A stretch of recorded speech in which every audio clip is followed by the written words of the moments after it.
नमस्कार दोस्तों, स्वागत है एक बार फिर आपके अपने YouTube चैनल जीवा स्टडी पर। मैं वरिष्ठ अध्यापक मुकेश कुमार जंगड़ आपका स्वागत करता हूं।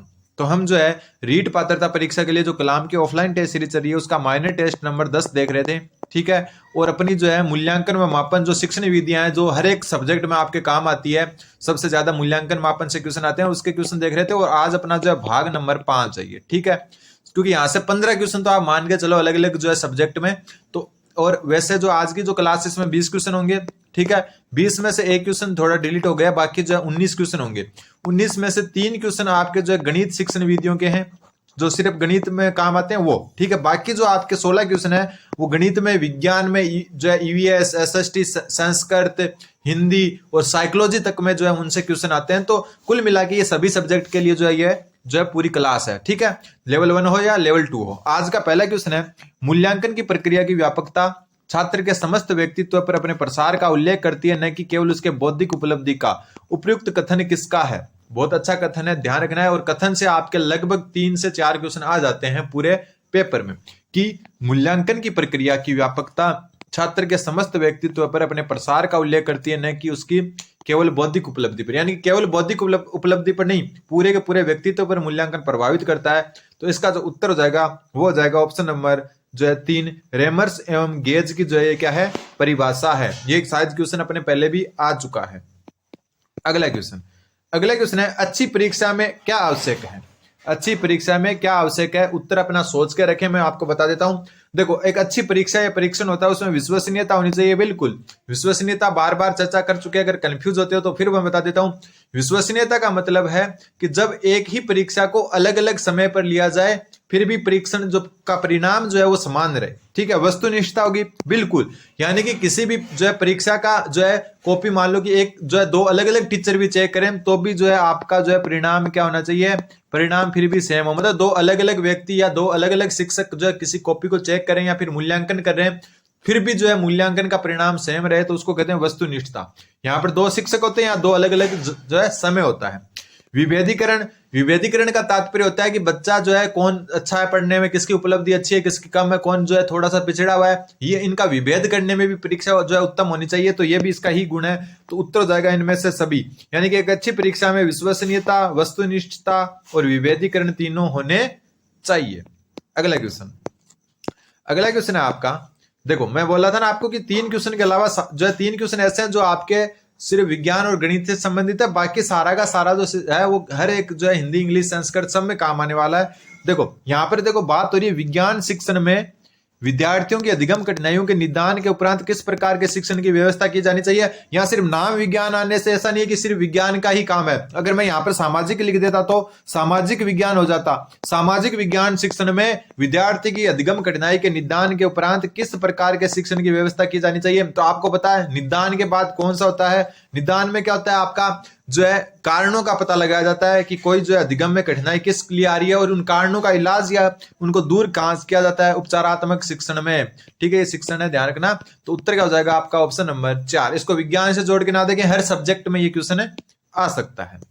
फिर अगला क्वेश्चन है कि अधिगम के रचनावादी उपागम कौन सा? अधिगम के रचनावादी उपागम, जिसको जो है आप जो है हम क्या कह सकते हैं, रचनावादी को या संरचनावादी भी कह सकते हैं। जो रचनावादी उपागम है, ठीक है, अधिगम के रचनावादी उपागम के अनुसार कौन सा कथन असत्य है? मेरे हिसाब से ये क्वेश्चन नोट करने जैसा है। क्यों है नोट करने जैसा, मैं बता देता हूं आपको कि देखो बात अधिगम की हो रही है। जो रचनावादी उपागम है उसमें क्या जो है सीखना, यानी कि अधिगम, सीखना अधिगम ही होता है। सीखना वस्तुनिष्ठ है, बिल्कुल सही बात है, लेकिन व्यक्ति परक नहीं है, ध्यान रखना, ठीक है।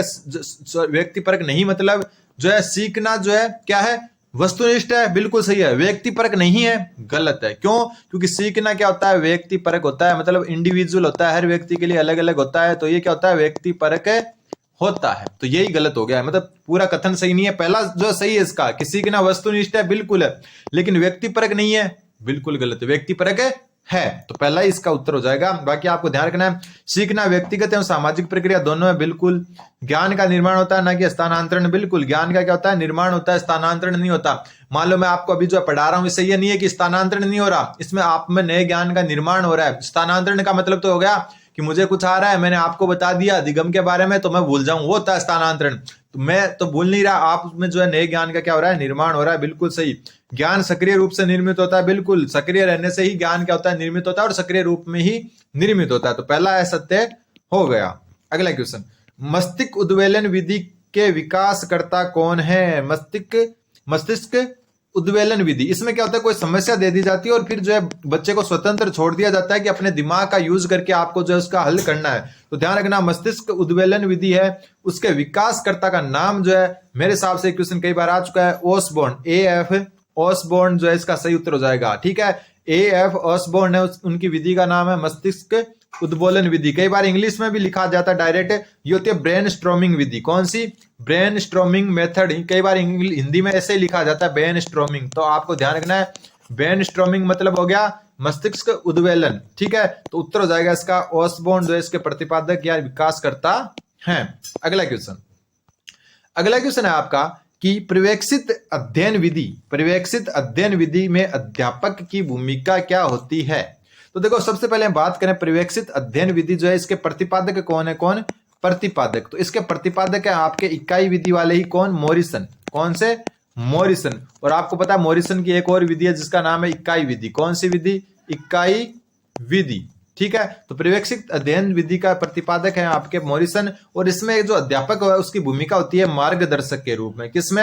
अध्यापक सिर्फ मार्गदर्शन देता है और उसके हिसाब से जो है बच्चे स्वतंत्र कार्य करते हैं। तो उत्तर हो जाएगा ऑप्शन नंबर 2 मार्गदर्शक। और ये भी एक अच्छा क्वेश्चन है। फिर देखो, ये एक विज्ञान से संबंधित है, बाकी सब्जेक्ट में शायद काम नहीं आए, फिर भी देख लो।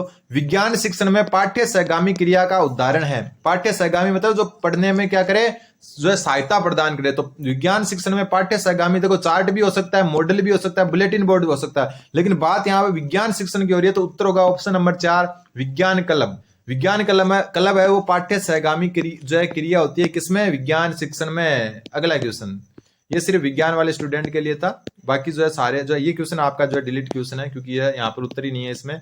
अगला क्वेश्चन है व्यक्तिगत अनुदेशन हेतु निम्नलिखित में से जो है कौन सा साधन सर्वोत्तम हो सकता है? ये क्वेश्चन भी मेरे हिसाब से आपको जो है याद कर लेना चाहिए। व्यक्तिगत अनुदेशन हेतु निम्नलिखित में से कौन सा साधन सर्वोत्तम हो सकता है? तो देखो, व्यक्तिगत अनुदेशन हेतु जो निम्नलिखित है उनमें से जो है सबसे सर्वोत्तम साधन जो आपका हो सकता है वो हो सकता है कंप्यूटर समर्थित अनुदेशन।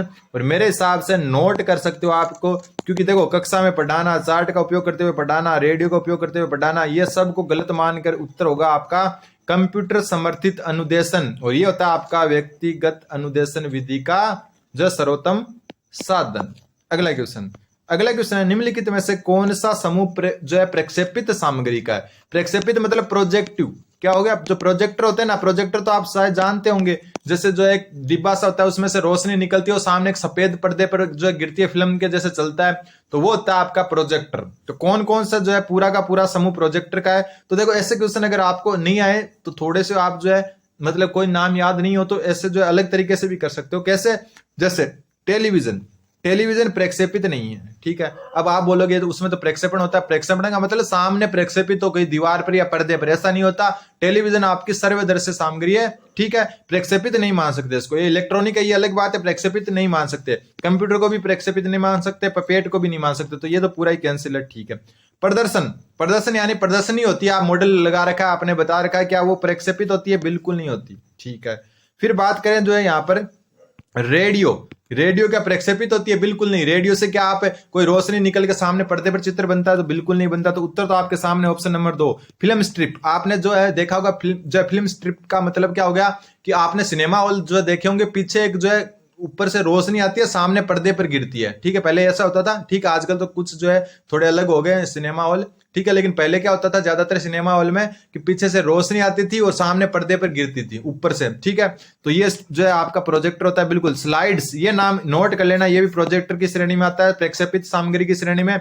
ओ जो है OHP ट्रांसपेरेंसी, और ये नाम भी याद रख लेना, ये भी प्रक्षेपित सामग्री है। और ओपेक प्रोजेक्टर, इसमें क्या है, तो नाम में ही प्रोजेक्टर है, तो ये भी प्रक्षेपित सामग्री है। तो उत्तर हो जाएगा आपका ऑप्शन नंबर 2। अगला क्वेश्चन, और ये क्वेश्चन मेरे हिसाब से नोट करने जैसा, नोट वो क्वेश्चन के लिए बोलता हूं मैं जहां पर मेरे को लगता है कि ये यूनिक क्वेश्चन है, ये आपको डायरेक्ट याद रखना चाहिए। जैसे कक्षा शिक्षण में तुलनात्मक अध्ययन के लिए उपयोगी क्या होता है? और इसमें जो उत्तर माना है वो बहुत अच्छा जो है आपके लिए क्वेश्चन हो सकता है, ग्राफ। ध्यान रखना, जो ग्राफ है ना कक्षा शिक्षण में एक तुलनात्मक अध्ययन के लिए क्या है, ग्राफ जो है उपयोगी है। ये क्वेश्चन मेरे को बहुत अच्छा लगा, नोट कर लेना आप, ठीक है। अगला क्वेश्चन, कुछ गलती हो जाए तो आप कमेंट भी कर सकते हो कि सर आपने ये गलत बता दिया, क्योंकि कई बार जो है अपन थोड़ा सा ध्यान नहीं दे पाते और ध्यान नहीं जाता अपना उसकी तरफ और गलत हो जाता है। अगला क्वेश्चन, एक विद्यार्थी द्वारा प्रयोगशाला में प्रयोग किए जाने में निहित शिक्षण साधन का प्रकार है।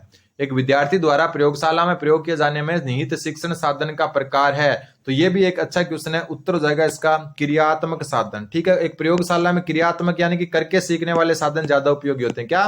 करके सीखने वाले। तो उत्तर क्या हो जाएगा? क्रियात्मक साधन। क्रियात्मक साधन प्रयोगशाला में जो है निहित शिक्षण में जो है एक अच्छा जो है साधन है। अगला क्वेश्चन, अगला क्वेश्चन है शिक्षण में सर्वदर्शी सहायक सामग्री। शिक्षण में सर्वदर्शी सहायक सामग्री के उपयोग के दौरान कौन सा शिक्षण सूत्र तुलनात्मक दृष्टि से न्यून उपयुक्त होता है? मतलब ऐसा जो है शिक्षण सूत्र बताना जो सर्वदर्शी सहायक सामग्री होती है उसके दौरान जो उपयोग के दौरान सबसे कम उपयुक्त होता है। देखो, बहुसंवेदी अनुभव, बिल्कुल बहुसंवेदी मतलब आप सुन सकते हो, देख सकते हो, ठीक है, फील कर सकते हो, तो ये होते हैं बहुसंवेदी जिनको हम फील करते हैं। तो ये जो है न्यून नहीं होता, बहुत अच्छा खासा होता है, बिल्कुल होता है, ठीक है। फिर हम बात करें सरल से जटिल की ओर, बिल्कुल कोई पहले सरल चीजें सीखते हैं फिर धीरे धीरे जटिल, बिल्कुल। ज्ञात से अज्ञात की ओर, बिल्कुल पहले ज्ञात और फिर धीरे धीरे अज्ञात की ओर जाते हैं, बिल्कुल। अनिश्चित से निश्चित की ओर नहीं जाते, यही उत्तर हो जाएगा। कहां जाते हैं? निश्चित से अनिश्चित। कुछ निश्चित चीजें होती है उनसे हम अनिश्चित की तरफ जाते हैं, हमेशा यह शिक्षण विधि रहती है, ध्यान रखना। अगला क्वेश्चन, एडलर, ये क्वेश्चन भी मेरे हिसाब से नोट करने जैसा है, ठीक है। एडलर डेल, इस क्लास को आप रिवीजन के तौर पर ले, और जो है साइकोलॉजी की क्लास जो है आपकी 1500 क्वेश्चंस की जो है एक सीरीज में लेके आ रहा हूं आपके लिए। और मेरे हिसाब से साइकोलॉजी जो मैंने क्लासें पहले करवा दी, चाहे वो कलाम के टेस्ट हो या उससे पहले भी मेरी क्लासें करवाई हुई है, चाहे वो हो, ठीक है। और प्लस में ये 1500 क्वेश्चन और देख लेना आपने, तो आपको जरूरत ही नहीं पड़ेगी कि कहीं से जो है आपको साइकोलॉजी पढ़नी पड़े, सारा का सारा कवर हो जाएगा। बस बात ये कि आप पढ़ते कितना उस क्लास को, वो है, ठीक है। तो ये 1500 क्वेश्चन की सीरीज जो है मैं जल्द ही लेकर आ रहा हूं आपके सामने। और आप सभी का जो है एक मैं धन्यवाद करना भूल गया, सॉरी उसके लिए। आप सभी का धन्यवाद, जो आपके सपोर्ट से हम जो है 1 लाख का जो आंकड़ा सब्सक्राइबर का उसको पार कर चुके हैं। और आप जो ऐसे ही जो अपने चैनल को शेयर करते रहे अपने दोस्तों में, अपने क्लासमेट्स में, ताकि जो हम आगे आने वाली जो आपकी 3rd ग्रेड मुख्य जो परीक्षा है, ठीक है, और जो संस्कृत शिक्षा विभाग की 3rd ग्रेड मुख्य परीक्षा, उन दोनों में जो है हम अच्छा करेंगे और अच्छा करेंगे। और 2nd ग्रेड जो वालों को मैं बता दूं कि 2nd ग्रेड भी है ना आपकी सितंबर में प्रस्तावित है, आपने फॉर्म भी फिल किए होंगे। 2nd ग्रेड के लिए अपना अलग चैनल है, जीवा स्टडी टीचिंग एग्जाम। क्या है? जीवा स्टडी टीचिंग एग्जाम्स। और ये जो है एक जो है पिंक कलर का ऐसा लोगो है, पिंक टाइप से है, पूरा पिंक नहीं है। उस पर जो है आप जैसे सर्च करोगे ना जीवा स्टडी या जीवा स्टडी टीचिंग एग्जाम, वो चैनल आएगा। 16,000 सब्सक्राइबर है सिर्फ और सिर्फ 2nd ग्रेड वालों के लिए। तो कोई भी अगर 2nd ग्रेड की तैयारी करना चाहता है तो उस चैनल को सब्सक्राइब कर दें, क्लासें उस पर भी जल्द आने वाली है। संस्कृत शिक्षा विभाग में अपने अच्छा खासा जो है क्लासों में से क्वेश्चन आए थे। फिर एडलर डेल के अनुसार निम्न में से कौन सा अप्रत्यक्ष अमूर्त अनुभव का उच्चतम स्तर है? नोट कर लेना इस क्वेश्चन को कि कौन सा अप्रत्यक्ष अमूर्त अनुभवों का उच्चतम स्तर है। तो उत्तर हो जाएगा शाब्दिक संकेत। जो शाब्दिक संकेत होता है आपका, वो होता है अमूर्त जो है अप्रत्यक्ष अमूर्त अनुभवों का उच्चतम स्तर। अगला क्वेश्चन है, अगला क्वेश्चन है अभिकर्मित अनुदेशन का कौन सा सिद्धांत नहीं है? सबसे पहले अभिकर्मित अनुदेशन जो है आपका जो है ये किसने दिया, इसके जो है प्रतिपादक कौन है? तो वो है आपके BF स्किनर। कौन है? BF स्किनर, ठीक है। अब बात ये करें BF स्किनर के बाद में अभिकर्मित अनुदेशन के कौन है? BF Skinner. अब इसके जो सिद्धांत है कुछ, उसमें कौन कौन से? एक तो स्वगति का सिद्धांत है, बिल्कुल। एक सक्रिय अनुक्रिया का सिद्धांत है, बिल्कुल। एक तत्काल पुनर्बलन का, बिल्कुल। एक आपका मूल्यांकन का सिद्धांत। किसका? मूल्यांकन सिद्धांत, ठीक है। और एक और सिद्धांत है, वो भी मैं बता देता हूं। एक और सिद्धांत है, वो है आपका लघु पदों का सिद्धांत। किसका? लघु पदों का सिद्धांत, लघु पदों का सिद्धांत। तो ये बोला कि निम्न में से कौन सा सिद्धांत जो है अभिकर्मित अनुदेशन का नहीं है? तो उत्तर हो जाएगा दीर्घ पदों का। क्यों? क्योंकि लघु पदों का सिद्धांत है, ना कि दीर्घ पदों का।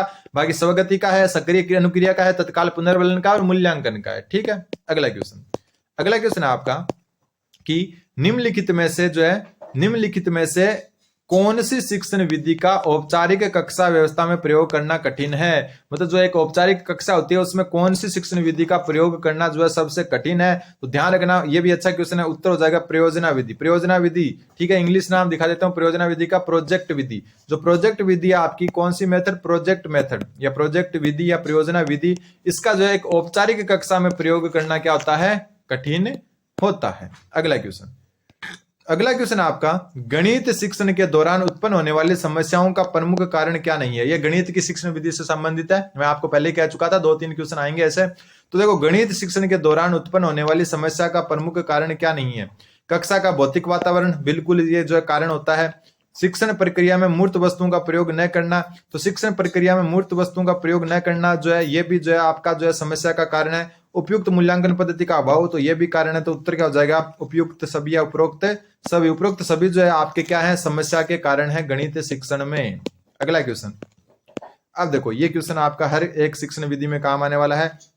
कक्षा का भौतिक वातावरण, कक्षा का भौतिक वातावरण शिक्षण प्रक्रिया में बाधा उत्पन्न कर सकता है। मतलब जो भौतिक वातावरण होता है ना किसी जो कक्षा का, वो शिक्षण प्रक्रिया में बाधा उत्पन्न कर सकता है। निम्न में से कौन सी समस्या कक्षा के भौतिक वातावरण से संबंधित नहीं है।